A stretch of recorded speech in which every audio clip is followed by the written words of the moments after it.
बिस्मिल्लाहिर्रहमानिर्रहीम। चैप्टर 14 जिसका पहला हिस्सा जिसका नाम है मैग्नेटिज्म हमने कंप्लीट कर लिया। अब उसके हम न्यूमेरिकल स्टार्ट कर रहे हैं। तो सबसे पहले बुक वाला न्यूमेरिकल, फिर पास पेपर के। अच्छा जनाब, सबसे पहला न्यूमेरिकल है हमारे पास 14.1। इस न्यूमेरिकल में हमें वो क्या कह रहे हैं, देखिए कह रहे हैं हॉरिजॉन्टल स्ट्रेट वायर है 5 सेंटीमीटर लॉन्ग। तो उसकी जो लेंथ है हमारे पास वो है 5 सेंटीमीटर, जिसको हम 100 से डिवाइड करेंगे क्योंकि हमें किस में चाहिए होती है, मीटर में। तो 100 से डिवाइड करेंगे तो 0.05 मीटर। ओके, और कह रहे हैं वेइंग 1.2 ग्राम पर मीटर। तो ये उसने उसका वेट लिखा हुआ है हमारे पास, और उसने वेट लिखा है 1.2 ग्राम पर मीटर। मीटर की पावर -1 है, जिसका मतलब क्या है, पर मीटर है। अब इसमें दो बातें हैं हमारे पास। जिसमें जो बात है वो हमारे पास ये है कि मैं इसको ऐसे कर देता हूं 1.2 ग्राम, ठीक है, ग्राम पर मीटर, इसको ऐसे लिख देता हूं। तो हमें जो मैस है वो ग्राम में नहीं चाहिए होता, हमें मैस किस में चाहिए होता है, किलोग्राम में चाहिए होता है। तो ग्राम से किलोग्राम में जाने के लिए डिवाइडेड बाय 1000। तो इसको 1000 से डिवाइड कर रहे हैं तो ये बन जाता है 1.2 एक्सपोनेंट -3 केजी पर मीटर। ओके, ये 1.2 एक्सपोनेंट -3 केजी पर मीटर हो गया हमारे पास। फिर वो कह रहा है इस प्लेस परपेंडिकुलर। परपेंडिकुलर का मतलब होता है कि एंगल कितना है हमारे पास, 90 डिग्री है। Uniform horizontal field, uniform horizontal field है, जो उसने लिखी है 0.6 वेबर पर मीटर स्क्वायर। मुझे बताओ वेबर पर मीटर स्क्वायर किसका यूनिट है, बी का। तो ये बी की वैल्यू दी है, तो यूनिट से मैंने इसको पहचान लिया, ठीक है। आगे वो कह रहा है कि if the resistance of the wire is 3.8 ओम पर मीटर। रेजिस्टेंस उसने दी है 3.8 ओम पर मीटर। ये भी देखिए बड़ी अहम बात है, ओम पर मीटर करके उसने दिया हुआ है। कह रहा है calculate the potential difference. Potential difference यानी V की वैल्यू बताएं applied between the ends of the wire to make it self supporting. अच्छा जी, सॉल्यूशन। ये एक्चुअली बात ये है कि हमारे पास सपोज कर लीजिए कि एक इस तरह के हॉरिजॉन्टल एक वायर है।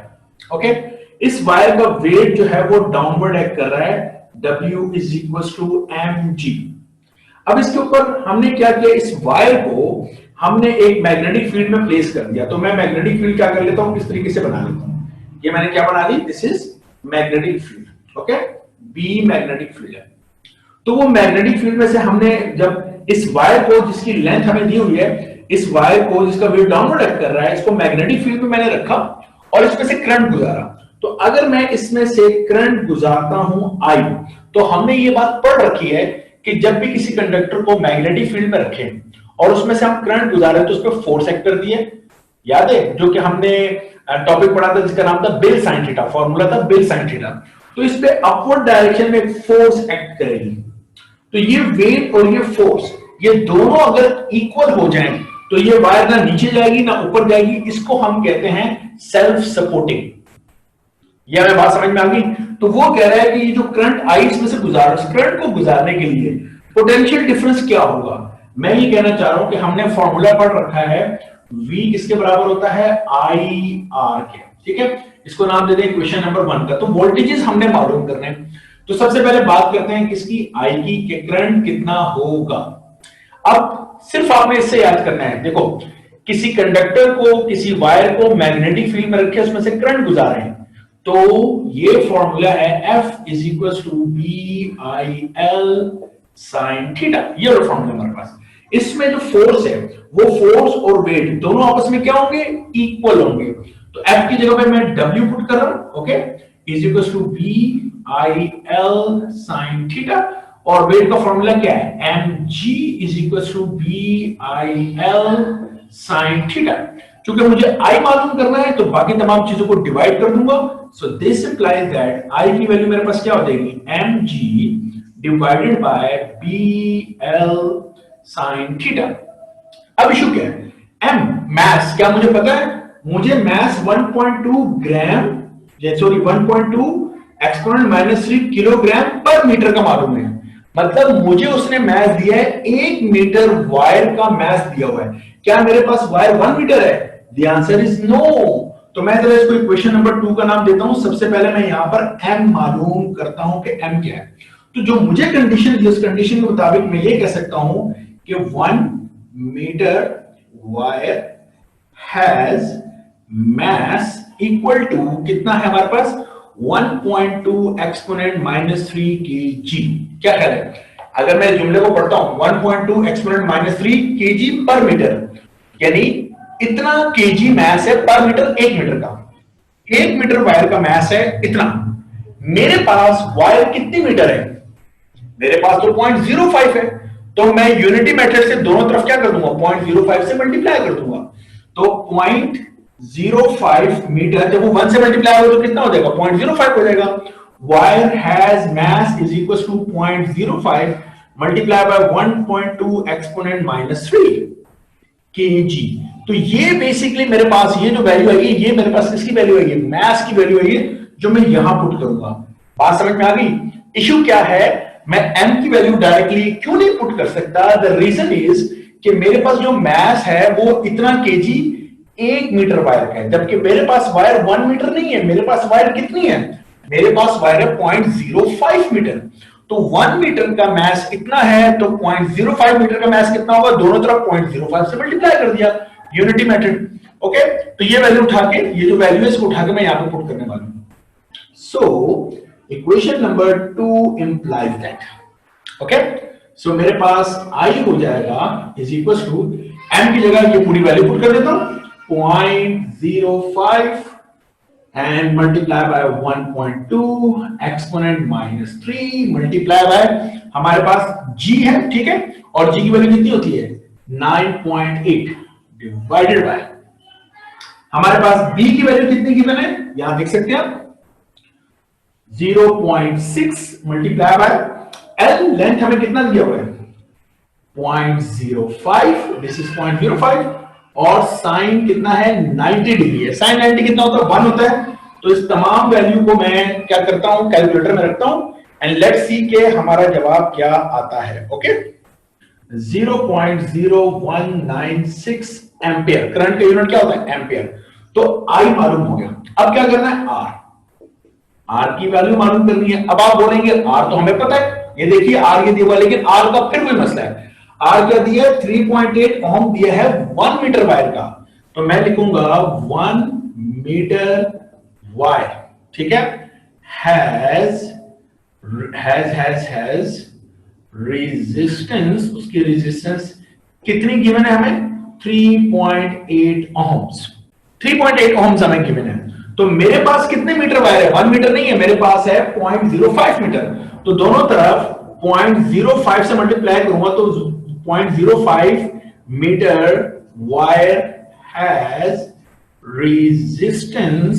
अब रेजिस्टेंस कितनी हो जाएगी 0.05 मल्टीप्लाई बाय 3.8, तो ये मेरे पास बन जाएगा 0.05 multiply by 3.8, that gives me 0.19 ओम।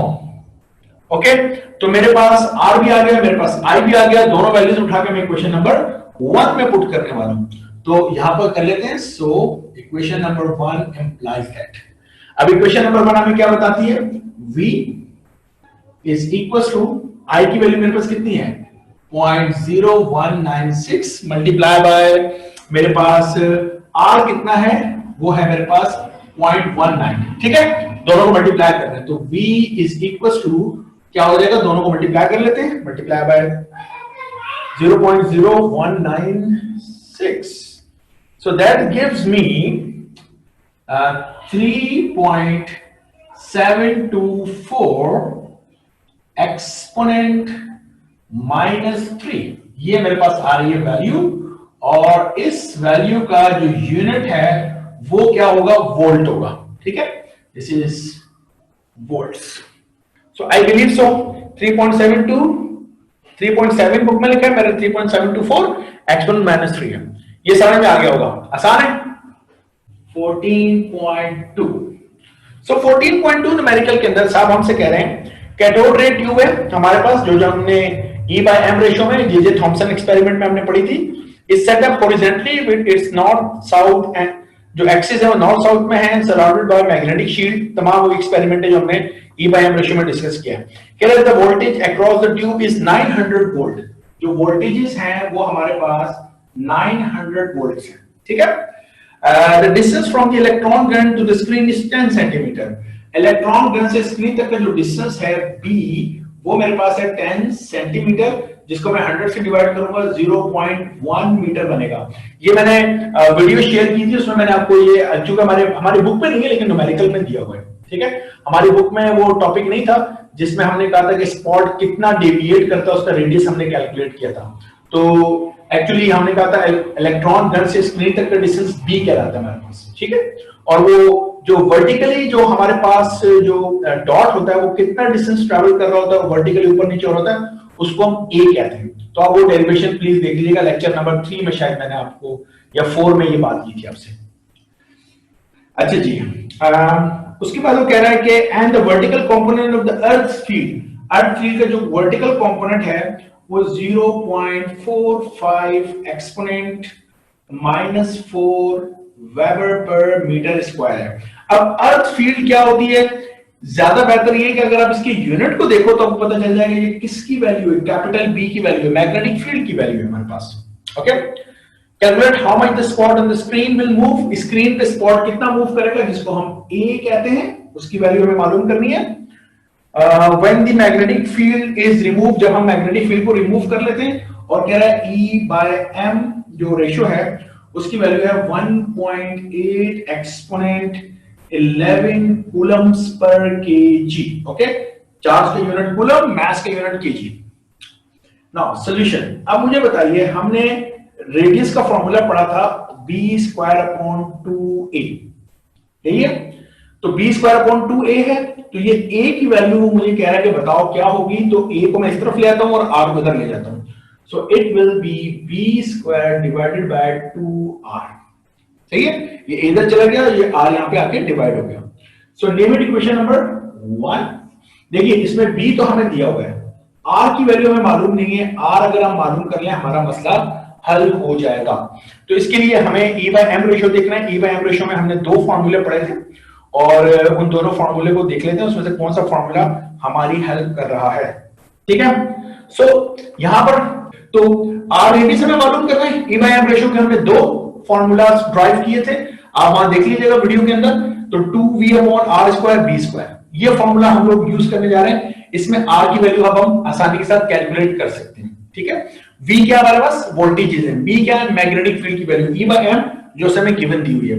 तो यहां से दिस इंप्लाइज दैट अगर मैं r² को इस तरफ ले आता हूं, r², तो ये हो जाएगा 2v/e/m into b²।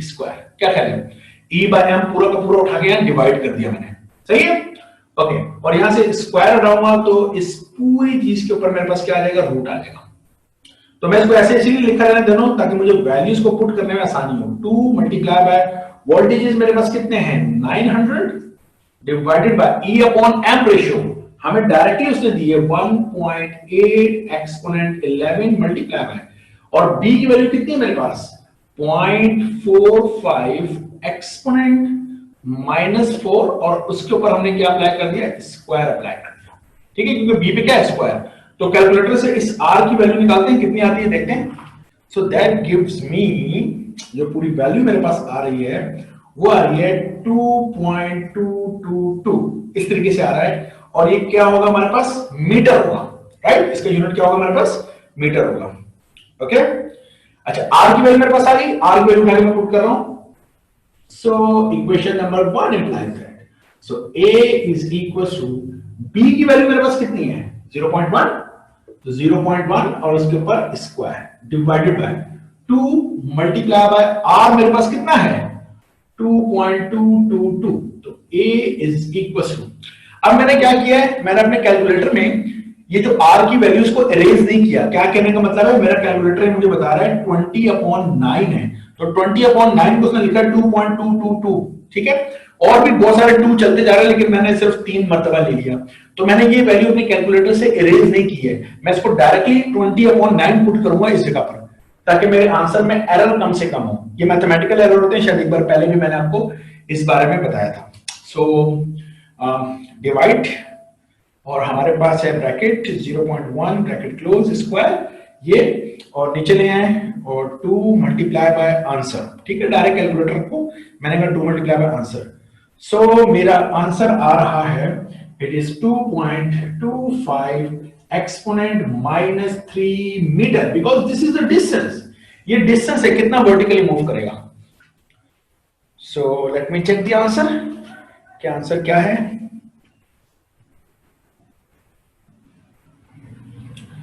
सो 2.25 2.27 एक्सपोनेंट -3 मीटर, बिल्कुल ठीक है। मेरा 2.25 आ रहा है, बुक वाले ने लिखा है 2.27। ये ज्यादा एक्यूरेट है, अगर आप 2.22 कर लें तो यहां से 27 पे पहुंच जाएगा, आई बिलीव। अच्छा जनाब, अब हम न्यूमेरिकल करने जा रहे हैं, न्यूमेरिकल नंबर 14.3 न्यूमेरिकल, और ये मोस्ट इंपोर्टेंट न्यूमेरिकल है, ये एग्जाम में आया हुआ है, ठीक है, एग्जाम का न्यूमेरिकल है हमारे पास।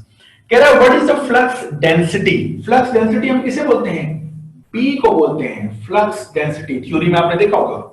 Eight a distance of 0.1 metre, कितने डिस्टेंस पे, R की वैल्यू है 0.1 मीटर के डिस्टेंस पे। इन एयर, हवा में, from a long straight conductor carrying a current of 6.5 ampere, एक कंडक्टर जिसमें से करंट गुजर रहा है 6.5 एम्पियर, उसके लिए बात कर रहे हैं। तो सॉल्यूशन, जरा न्यूमेरिकल का और हिस्सा भी है, लेकिन मैं यहां तक पहले आपसे बात कर लूं।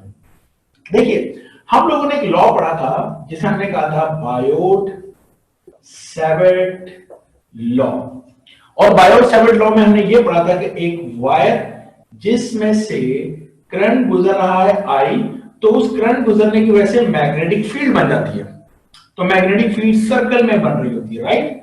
और जो वायर होती है वो उस मैग्नेटिक फील्ड के सेंटर में होती है। सेंटर से लेकर मैग्नेटिक फील्ड के सर्कल तक का डिस्टेंस हमारे पास क्या कहलाता है, रेडियस। तो याद रखिएगा, एक वायर जिसमें से करंट गुजर रहा हो, एक वायर जिसमें से करंट गुजर रहा हो, उससे कुछ डिस्टेंस पर, उस डिस्टेंस को हम कह रहे हैं आर डिस्टेंस। तो आर कुछ भी हो सकता है, वायर के करीब भी हो सकता है, आर की वैल्यू को बढ़ाओ तो और दूर, और बढ़ाओ तो और दूर, और बढ़ाओ तो और दूर, मतलब आर की वैल्यू इंक्रीज भी कर सकते हैं, डिक्रीज भी कर सकते हैं। तो एक वायर जिसमें से करंट गुजर रहा है, उस वायर से आर डिस्टेंस के ऊपर मैग्नेटिक फील्ड कितनी होगी, बायोट एंड सैवर्ट लॉ। जबकि जो न्यूमेरिकल नंबर 1 था उसमें मैंने आपसे क्या बोला था, एक वायर, एक कंडक्टर जिसमें से करंट गुजर रहा है, उसको मैग्नेटिक फील्ड में रखा, वहां पे और यहां पर ये डिफरेंस है जो को आपको खोपड़ी में रखना है। अगर एक वायर जिसमें से करंट जा रहा हो वो कितनी मैग्नेटिक फील्ड प्रोड्यूस करती है, बायोट एंड सैवर्ट लॉ। ये मेरी बात समझ में आ रही है। एक वायर जिसमें से करंट जा रहा हो और उसको मैग्नेटिक फील्ड में रखा हो, तो फिर उस पर फोर्स लगती है, जो कि हमने बिल साइन थीटा, फोर्स का फॉर्मूला क्या पढ़ा था, बिल साइन थीटा, चैप्टर 14 की second derivation, F equal to BIL sine theta हमने प्रूव किया। तो एक वायर जिसमें से करंट गुजर रहा है, बल्कि मैं ऐसे कर लेता हूं, मैं आपको ऐसे समझाता हूं, ठीक है। हम ऐसे कहते हैं कि दो वायर है, एक वायर जिसमें से करंट गुजर रहा है, दूसरी वायर जिसमें से करंट गुजर रहा है। तो वो वायर जिसमें से करंट गुजर रहा है उसको मैग्नेटिक फील्ड में रखा हमने, तो इस पर फोर्स की बात होगी। वो वायर जिसमें से करंट गुजर रहा है उससे कितनी मैग्नेटिक फील्ड प्रोड्यूस हो रही है, बायोट एंड सैवर्ट लॉ। मेरा ख्याल है ये डिफरेंस करने में अब आप कामयाब हो जाएंगे। सो चूंकि ये बायोट एंड सैवर्ट लॉ का है, तो बायोट एंड सैवर्ट लॉ हमारे पास क्या है, B is equal to mu naught I divided by 2 pi R, ठीक है। ये फॉर्मूला था, आप वीडियो में देख सकते हैं, डायरेक्ट हमने ये वहां पर, मतलब हमने ये वर्ड ड्राइव किया था बायोट एंड सैवर्ट लॉ से। सो B हमारे पास कितना है, मैग्नेटिक फ्लक्स डेंसिटी जिसको हम कह रहे हैं, तो म्यू नॉट की वैल्यू होती है 4 पाई 10⁻⁷, ये कांस्टेंट है, एग्जाम में गिवन होता है, याद रखिएगा। I करंट कितना गुजरा है हमारे पास, 6.5 एम्पियर, सॉरी मैं ए लिखने लग गया था यहां पर, divided by 2 multiply by pi की वैल्यू 3.142, और R की वैल्यू कितने डिस्टेंस पे, 0.1 मीटर के डिस्टेंस पे, मीटर लिख दिया मैंने। तो B की वैल्यू हमारे पास कितनी आ जाएगी, यहां से हम इस जवाब को कैलकुलेट कर सकते हैं।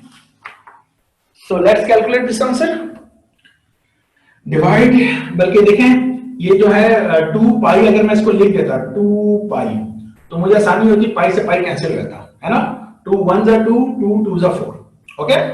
तो हम इस तरीके से भी कर सकते हैं। तो this is 2 multiply by 2 exponent -7 multiply by 6.5, और डिनोमिनेटर में मेरे पास सिर्फ 0.1 बचा है।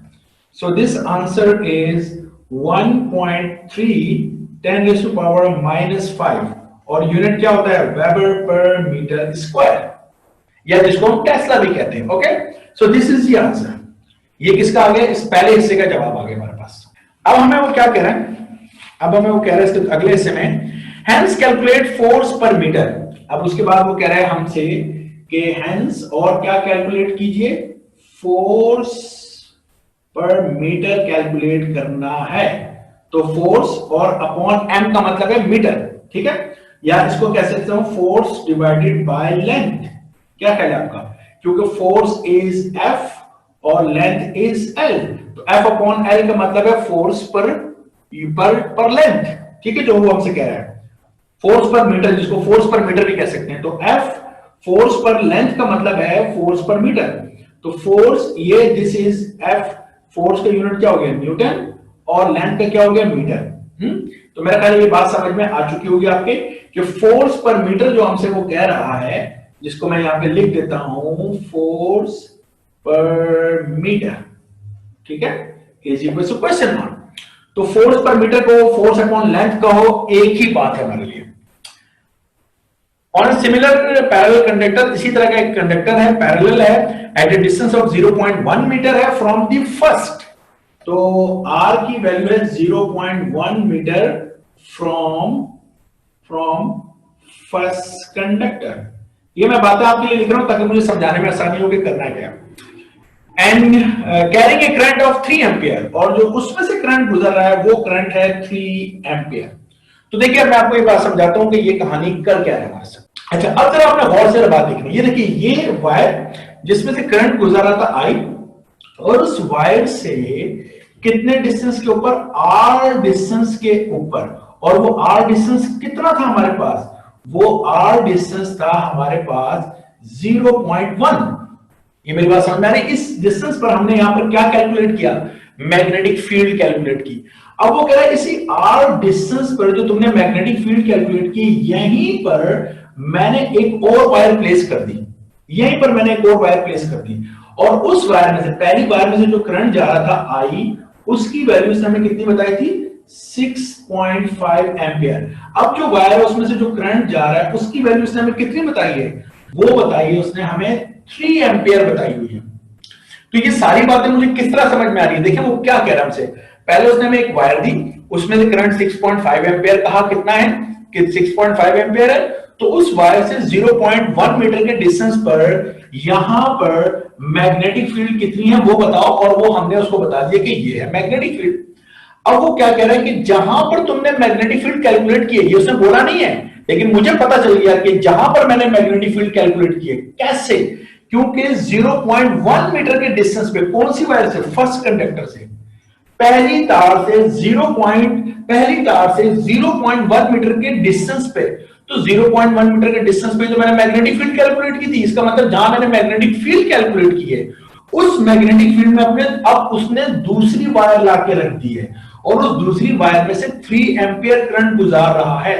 तो जो दूसरी वायर है, क्या मैं समझ सकता हूं कि वो जो दूसरी वायर है जिसमें से करंट गुजर रहा है वो किस में रखी हुई है, मैग्नेटिक फील्ड में। अभी मैंने आपसे कहा था अगर एक वायर को मैग्नेटिक फील्ड में रखो और उसमें से करंट गुजारो तो फिर फोर्स की बात होती है। तो अब इस दूसरी वायर के लिए जो मैं फॉर्मूला यूज करूंगा वो F is equal to BIL sine theta use करूंगा।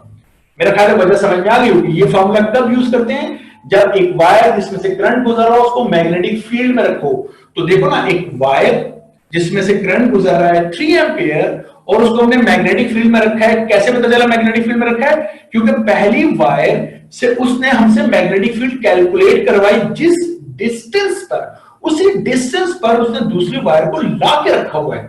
तो उसी डिस्टेंस का मतलब उस मैग्नेटिक फील्ड में लाके रख दिया उसने दूसरी वायर को। That is why I am using this formula. मेरा ख्याल क्लियर हो गया होगा, क्रिस्टल क्लियर है, ठीक है। तो अब यहां से अगर मैं F अपॉन L करता हूं, ये जो L है यहां पर मल्टीप्लाई है, यहां पे क्या हो जाएगा, डिवाइड हो जाएगा, तो यहां रह जाएगा BI sine theta. So this is force and length का मतलब है क्या है, ये मीटर है। B की वैल्यू मेरे पास कितनी है, जो पहले पार्ट में मैंने कैलकुलेट की है, ये रही, क्योंकि इसी मैग्नेटिक फील्ड में, पहले की मैग्नेटिक फील्ड में दूसरी वायर को रखा है, तो मैग्नेटिक फील्ड ये यूज करूंगा। 1.3 बी की वैल्यू मैंने पुट कर दी। अब मैं पुट कर रहा हूं आई की वैल्यू, तो आई की वैल्यू मेरे पास कितनी है, करंट कितना है, इस वायर में से कितना करंट गुजर रहा है, this is 3 multiply by sine और एंगल मेरे पास कितना है 90 डिग्री। कैसे पता चल रहा है, आप देख सकते हैं कि जो वायर की लेंथ है और जो मैग्नेटिक फील्ड है वो आपस में 90 डिग्री यहां पर बना रहे हैं। ओके, सो साइन 90 हम पुट करेंगे, so this become force upon metre is equal to, इनको मल्टीप्लाई कर लेते हैं हम लोग, तो जब हम इसको मल्टीप्लाई करते हैं सो ये जवाब मेरे पास आता है 1.3 exponent -5 multiplied by 3 that gives me okay yeah 3.9 exponent -5, 3.9 exponent -5, ठीक है।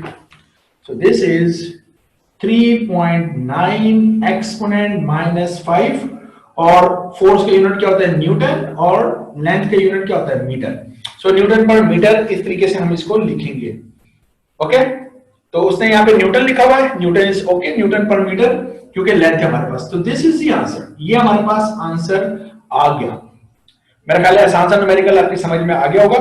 इसके बाद उसने क्या किया, न्यूमेरिकल के अंदर आगे उसने पूछा है what will the wire attract और रिपेल, क्या वायर एक दूसरे को अट्रैक्ट करेंगे रिपेल करेंगी if the direction of the current in the two wires are in opposite to each other. तो ये मैंने थ्योरी में आपको एक्सप्लेन किया था, अगर दो वायर उसमें से करंट गुजर रहा होता है, दोनों करंट अगर सेम डायरेक्शन में होते हैं तो वो अट्रैक्ट करते हैं और अगर ऑपोजिट डायरेक्शन में होते हैं तो रिपेल करते हैं।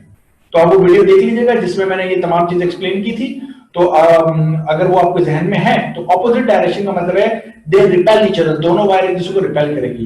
इस न्यूमेरिकल की एक्चुअली एक थोड़ी सी ना तारीखी अहमियत है, और वो तारीखी अहमियत ये है कि हमारे पास जो करंट का SI यूनिट है वो SI बेस यूनिट है जिसको हम एम्पियर कहते हैं। सो एम्पियर जो 7 बेस यूनिट है हमारे पास उसमें शामिल है। तो वो जो एम्पियर की ओल्ड डेफिनेशन थी, अब तो न्यू डेफिनेशन आ गई है, लेकिन वो डेफिनेशन मेरा ख्याल है 2018 में उन्होंने अपडेट की है इस डेफिनेशन को। तो हम अपनी किताब को इल्जाम नहीं दे सकते क्योंकि 2018 से पहले तक जो डेफिनेशन थी 12 वो हुई थी जो कि फोर्स पर मीटर के हिसाब से थी। तो ओल्ड डेफिनेशन हमारे पास एम्पियर की बनाई ही इस तरीके से गई है कि हमने दो वायर्स की बात की है, जो दो वायर जिनकी लेंथ इन्फिनिट हो, उसमें से करंट गुजर रहा हो तो वो मैग्नेटिक फील्ड प्रोड्यूस करती हैं और वो दोनों वायर एक दूसरे पे फोर्स अप्लाई करेंगी। तो फोर्स की एक वैल्यू है कि अगर इस मैग्नीट्यूड की फोर्स होगी तो दोनों वायर में से जो गुजरने वाला करंट है वो हम 1 एम्पियर लेंगे। So that was the definition जिसके ऊपर मैंने एक वीडियो बनाई हुई है, एमकैट की वीडियो है, फर्स्ट ईयर फिजिक्स से रिलेटेड है। मेरा ख्याल है शायद लेक्चर नंबर 35 या 36 है, तो इसी तरह कोई लेक्चर है, लेकिन फर्स्ट ईयर का जो चैप्टर नंबर 1 है उसमें ये तमाम डेफिनेशंस हमारे मौजूद है। मैंने एमकैट की वीडियो बनाई है, इस तरीके से अलग से कोई वीडियो नहीं बनाई हुई। सो बहरहाल कहने का मतलब ये है कि फोर्स पर मीटर क्यों कैलकुलेट करा रहा है, मेरा ख्याल है ये बात अब आपकी समझ में आ गई होगी, क्योंकि this definition basically help us to understand the unit of the base unit of the current which is ampere. So बहरहाल अभी इसकी जरूरत नहीं है, लेकिन मैंने कहा ये भी आपको बता दूं ना। ये जो न्यूमेरिकल है ये न्यूमेरिकल एग्जाम में आया हुआ है, और ये एग्जाम में न्यूमेरिकल कैसे आया जरा वो समझ लें। एग्जाम में उसने कहा एक वायर, उसने ये नहीं लिखा, बिल्कुल ये बात नहीं लिखी, यहां पर मैग्नेटिक फील्ड करा ना कैलकुलेट करो, एग्जाम में ऐसा नहीं बोला। उसने कहा एक वायर है, मैं इसको बिल्कुल वैल्यू सारे ये ले लेता हूं ताकि मुझे समझाने में आसानी हो। उसने कहा एक वायर जिसमें से करंट गुजर रहा है 6.5 एम्पियर, उस वायर से 0.1 मीटर के डिस्टेंस पर एक दूसरी वायर है जिसमें से करंट गुजर रहा है 3 एम्पियर, इस दूसरी वायर पे फोर्स पर मीटर कैलकुलेट करो।